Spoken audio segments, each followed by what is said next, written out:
where somebody was threatening India. I said, let me help. I'm very good with those people. Let me help. ഇത് പ്രധാനമന്ത്രി നരേന്ദ്രമോദിയെക്കുറിച്ച് Trump പറഞ്ഞ വളരെ വൈറലായിട്ടുള്ള ഒരു വീഡിയോയുടെ ഒരു ചെറിയ ഭാഗമാണ്. ബാക്കി കൂടി കേൾക്കാം. I will do it. I will do it. അതായത് ഒരു രാജ്യവുമായിട്ട് ഇന്ത്യ ഒരു പ്രശ്നത്തിലായിരുന്ന സമയത്ത് സഹായിക്കാമെന്ന് ഇന്ത്യയോട് അമേരിക്കൻ പ്രസിഡന്റ് ട്രംപ് വിളിച്ച് പറയാണ്. മോദിയോടാണ് പറയുന്നത്.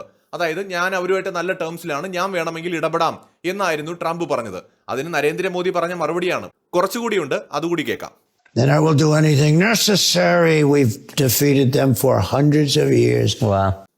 നരേന്ദ്രമോദി പറഞ്ഞത്, അതായത് ഒരാവശ്യവും നമുക്കില്ല, എനിക്കറിയാം എന്ത് വേണമെന്നുള്ളത്, ഇങ്ങോട്ട് കളിക്കാൻ വന്നാൽ 100 വർഷത്തേക്ക് അവനൊന്നും എണീക്കാത്ത പണി, മൂട്ടാൻ പണി, 16ന്റെ പണി ഞാൻ കൊടുക്കും എന്ന് പച്ചയ്ക്ക് ഇന്ത്യയുടെ പ്രധാനമന്ത്രി പറഞ്ഞു. അതായത് ഇന്ത്യയോട് കളിക്കാൻ വന്നാൽ അതിനെ എങ്ങനെ നേരിടണമെന്ന് ഇന്ത്യക്ക് നന്നായിട്ടറിയാം. ഒരു സഹായം വേണ്ട, ഐ വിൽ ഡു ഇറ്റ് എന്നാണ് ഇന്ത്യയുടെ പ്രധാനമന്ത്രി പറഞ്ഞത്. അമേരിക്കയുടെ സഹായമൊന്നും വേണ്ട, എനിക്കറിയാം ചെയ്യാൻ, ഞാനത് ചെയ്യും വേണ്ടി വന്നാൽ എന്നാണ് പ്രധാനമന്ത്രി അമേരിക്കൻ പ്രസിഡന്റിനോട് പറഞ്ഞത്. ഇത് അമേരിക്കൻ പ്രസിഡന്റിന്റെ വെളിപ്പെടുത്തലാണ്, വേറെ ആരും പറഞ്ഞു നമ്മൾ കേട്ടതല്ല. ട്രംപിന്റെ വായിൽ നിന്ന് നമ്മളിപ്പോൾ കേട്ട കാര്യമാണ് അല്ലേ. ഇത് വലിയ വൈറലായിരുന്ന ഒരു വീഡിയോ ആണ്. അപ്പോൾ ഞാനിത് ഇവിടെ പറയാൻ കാരണം, യുക്രൈൻ പ്രസിഡന്റ് സെലൻസ്കിയെ ഇന്ത്യയിൽ ജനങ്ങൾ എങ്ങനെ നരേന്ദ്രമോദിയെ 2014 ഒരുപാട് പ്രതീക്ഷകളോടെ തെരഞ്ഞെടുത്തു, അതുപോലെയാണ് യുക്രൈനിലെ ജനങ്ങളും സെലൻസ്കിയെ തെരഞ്ഞെടുത്തത്. അപ്പൊ ആ സെലൻസ്കി പക്ഷേ അമേരിക്കയുടെ കെണിയിൽ വീണു. ഇന്ത്യയെ ഇതുപോലെ പല തരത്തിൽ കെണിയിൽ വീഴ്ത്താൻ ബൈഡൻ നോക്കിയിട്ടുണ്ട്, ട്രംപ് സഹായഹസ്തവുമായിട്ട് വന്നിട്ടുണ്ട്. പക്ഷെ അപ്പോഴൊക്കെ ഇന്ത്യ പറഞ്ഞൊറ്റ കാര്യം എന്താണെന്നറിയോ? വേണ്ട, മൂന്നാമതൊരാളുടെ ഇടപെടലിന്റെ ആവശ്യമില്ല. ഇന്ത്യയുടെ പ്രശ്നങ്ങൾ എന്താണെന്ന് മനസ്സിലാക്കി അതനുസരിച്ച് പ്രവർത്തിക്കാൻ ഇന്ത്യക്ക് നന്നായിട്ടറിയാം. ഒരു രാജ്യത്തിന്റെയും ഇടപെടൽ ആവശ്യമില്ല. ഈ ഒരു നിലപാട് ഇന്ത്യ എടുത്തത് ഇന്ത്യക്ക് അമേരിക്ക എന്ന രാജ്യത്തെ നന്നായിട്ട് അറിയാമെന്നുള്ളത് കൊണ്ടാണ്, ലോക രാജ്യങ്ങളെ മുഴുവൻ നന്നായിട്ട് അറിയാമെന്നുള്ളത് കൊണ്ടാണ്. ഇന്ത്യ റഷ്യയുടെ പോലും സഹായം സ്വീകരിച്ചിട്ടില്ല ഇന്ത്യ ചൈന പ്രശ്നം പരിഹരിക്കാൻ. ഇന്ത്യ റഷ്യയോട് മീഡിയേറ്റർ ആവാൻ പറഞ്ഞിട്ടില്ല. ഇന്ത്യ പച്ചയ്ക്ക് ലോകത്തോട് വിളിച്ചു പറഞ്ഞു, ഇന്ത്യക്കും ചൈനയ്ക്കും ഇടയിലുള്ള പ്രശ്നത്തിൽ വേറൊരു രാജ്യവും ഇടപെടേണ്ടതില്ല എന്നും. അതുപോലെ ഇന്ത്യ പാകിസ്ഥാൻ പ്രശ്നം നമുക്കറിയാം, ബലാക്കോട്ട് ഇഷ്യൂല്, ആ സമയത്തും ഇന്ത്യ പച്ചയ്ക്ക് ലോകത്തോട് പറഞ്ഞ് ആരും ഇടപെടേണ്ടതില്ല. നമ്മുടെ അഭിനന്ദൻ വർദ്ധമാൻ എന്ന് പറയുന്ന പട്ടാളക്കാരൻ, നമ്മുടെ സൈനികൻ, അവരുടെ പിടിയിലായിരുന്നു. അദ്ദേഹത്തെ വിട്ട് കിട്ടിയില്ല എങ്കിൽ യുദ്ധം എന്നത് തന്നെയായിരുന്നു ഇന്ത്യയുടെ തീരുമാനം. ഇത് പിന്നീട് പല ആർമി ഉദ്യോഗസ്ഥരും വെളിപ്പെടുത്തിയിട്ടുണ്ട്. ഇന്ത്യ റെഡി ആയിരുന്നു പാകിസ്ഥാനെ എന്നേക്കുമായിട്ട് അടിച്ച് അവസാനിപ്പിക്കാൻ. ഇത് മനസ്സിലാക്കി തന്നെയാണ് പാകിസ്ഥാൻ മുട്ടുമടക്കി അഭിനന്ദൻ വർദ്ധമാനെ ഇന്ത്യക്ക് കൈമാറിയത്. അപ്പോ ഇന്ത്യൻ ഭരണാധികാരി നരേന്ദ്രമോദി ഏത് ലെവലിലുള്ള ഒരു ഭരണാധികാരിയാണെന്ന് മനസ്സിലാകാനാണ് ഞാൻ ഇത്രയും പറഞ്ഞത്. എന്തുകൊണ്ടെന്നാൽ പലരും പറയുന്നുണ്ട് യൂറോപ്പ് അമേരിക്കയെ വിശ്വസിക്കാൻ കൊള്ളില്ല എന്ന് മനസ്സിലാക്കിയിട്ടുണ്ട്, തായ്വാൻ മനസ്സിലാക്കുന്നുണ്ട്, യുക്രൈൻ മനസ്സിലാക്കുന്നുണ്ട്, മൈ ഫ്രണ്ട് മാത്രം മനസ്സിലാക്കില്ല എന്ന്. നിങ്ങളൊക്കെ എന്തറിഞ്ഞിട്ടാണ്? നിങ്ങൾക്ക് നരേന്ദ്രമോദി എന്താണെന്ന് അറിയില്ല. നരേന്ദ്രമോദി അഡ്മിനിസ്ട്രേഷന്റെ സ്ട്രെങ്ത് എന്താണെന്ന് നിങ്ങൾക്കറിയില്ല. മോദി മാത്രമല്ല, മോദിയുടെ ടീമുണ്ട്.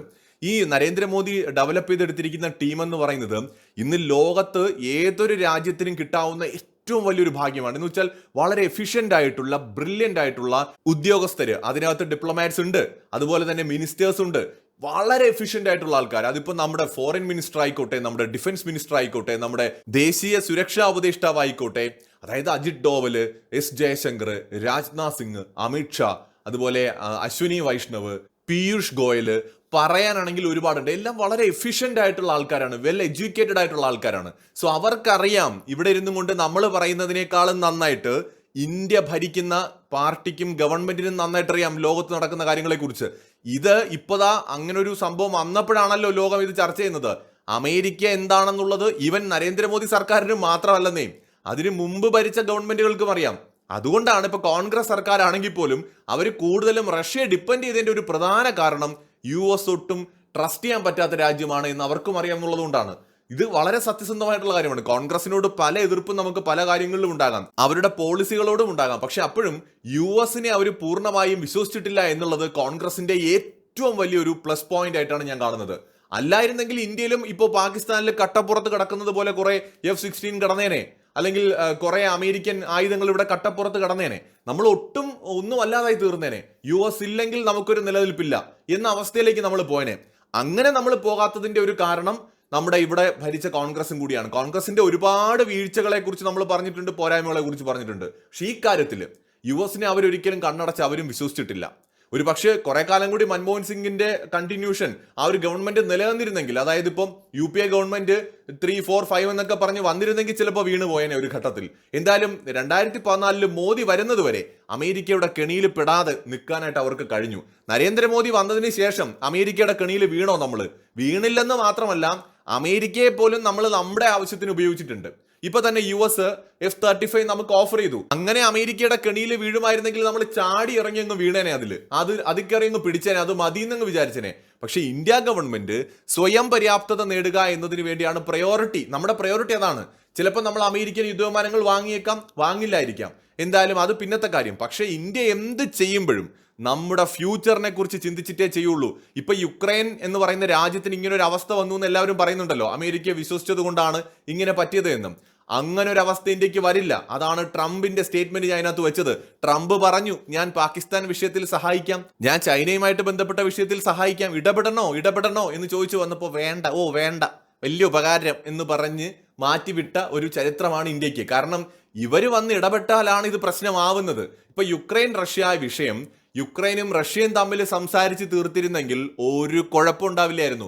വല്യേട്ടന്മാര് സഹായിക്കാനായിട്ട് പോയതാണ് ഇപ്പൊ യുക്രൈനി അവസ്ഥ വരാൻ കാരണം. അപ്പൊ ഇതെല്ലാം നരേന്ദ്രമോദിക്ക് വളരെ നന്നായിട്ടറിയാം. അമേരിക്കയുടെയോ മറ്റേതെങ്കിലുമോ ഒരു രാജ്യത്തിന്റെ സഹായത്തിന് വേണ്ടി കാത്തു നിൽക്കാനൊന്നും ഇന്ത്യയുടെ പ്രധാനമന്ത്രിയും ഈ രാജ്യത്തെയും കിട്ടില്ല.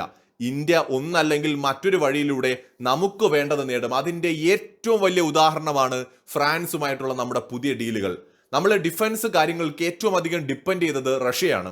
പക്ഷേ റഷ്യ എന്ന് പറയുന്ന രാജ്യം ഭയങ്കരമായിട്ട് ചൈനയോട് വിധേയത്വം പുലർത്തേണ്ടി വരുന്നുണ്ട് അവർക്ക്. കാരണം വേറെ വഴിയില്ല. ഉപരോധങ്ങളെ മറികടക്കാൻ ചൈനയോട് ഭയങ്കരമായിട്ട് അവർക്ക് വഴങ്ങിക്കൊടുക്കേണ്ടി വരും. അപ്പോൾ റഷ്യ പലപ്പോഴും ചൈനയുടെ സമ്മർദ്ദങ്ങളിൽ പെട്ടാൽ നമുക്ക് പണി കിട്ടും. അത് ഒന്നാമത്തെ കാര്യം. 2, റഷ്യയ്ക്ക് മേൽ എപ്പോൾ വേണമെങ്കിലും അന്താരാഷ്ട്ര ഉപരോധങ്ങൾ വരാമെന്ന് ഇന്ത്യയിലെ ഗവൺമെന്റ് മനസ്സിലാക്കി. 2014 മാത്രം വന്ന നരേന്ദ്രമോദി മനസ്സിലാക്കി. അതുകൊണ്ടാണ് റഷ്യയുടെ ആയുധങ്ങൾ അല്ലെങ്കിൽ റഷ്യയുടെ എയർക്രാഫ്റ്റുകൾ വാങ്ങുന്നതിന് പകരം ഇന്ത്യ തന്ത്രപരമായിട്ട് ഫ്രഞ്ച് റഫേൽ യുദ്ധവിമാനങ്ങൾ തെരഞ്ഞെടുത്തത്. നമ്മൾ അമേരിക്കയുടെ അടുത്തൊന്നും വാങ്ങില്ല, നോട്ട് ദ പോയിന്റ്. ഇന്ത്യ അമേരിക്കയുടെ കയ്യിൽ നിന്ന് വാങ്ങാൻ റെഡിയാണെന്ന് പറഞ്ഞെങ്കിൽ F-16 തന്നെ അല്ലെങ്കിൽ F-21 തന്നെ അവർ ഇന്ത്യക്ക് വേണ്ടി നിർമ്മിച്ചു തന്നെ. പക്ഷെ ഇന്ത്യ അത് വാങ്ങിയില്ല. പകരം നമ്മൾ യൂറോപ്പിനകത്തുള്ള ഏറ്റവും പ്രബലമായ രാജ്യവുമായിട്ടാണ് ടൈപ്പിലായത്. അപ്പോൾ ഫ്രാൻസിൽ നിന്ന് നമ്മൾ ആയുധങ്ങൾ വാങ്ങി. എത്ര ബ്രില്യൻ്റ് ആയിട്ടുള്ള മൂവ് ആയിരുന്നു നോക്കൂ. അപ്പോൾ ഇതാണ് ഇന്ത്യ ഗവൺമെന്റിന്റെ നീക്കങ്ങൾ എന്ന് പറയുന്നത്. ഇവരെല്ലാം മനസ്സിലാക്കുന്നുണ്ട്.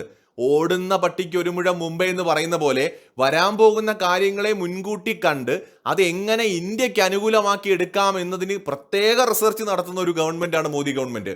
അതുകൊണ്ടാണ് നമ്മൾ ചുള്ളുവിലയ്ക്ക് റഷ്യയിൽ നിന്ന് എണ്ണ വാങ്ങിച്ചുകൊണ്ടിരുന്നതും. അപ്പൊ ഇങ്ങനെ ഒരുപാട് കാര്യങ്ങൾ പറയാനാണെങ്കിൽ ഉണ്ട്.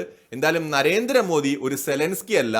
അന്താരാഷ്ട്ര കാര്യങ്ങളിൽ അല്ലെങ്കിൽ നയതന്ത്ര കാര്യങ്ങളിൽ അല്ലെങ്കിൽ എപ്പോഴെങ്കിലും ഒരു വിഷയവുമായി ബന്ധപ്പെട്ട് നെഗോഷിയേറ്റ് ചെയ്യേണ്ടതായിട്ട് വരുമ്പോൾ വേണമെങ്കിൽ ട്രംപിന്റെ അപ്പനാകും നരേന്ദ്രമോദി. അതാണ് മോദിയുടെ ഒരു പ്രത്യേകത. മറ്റൊരു വീഡിയോയുമായി വീണ്ടും കാണാം.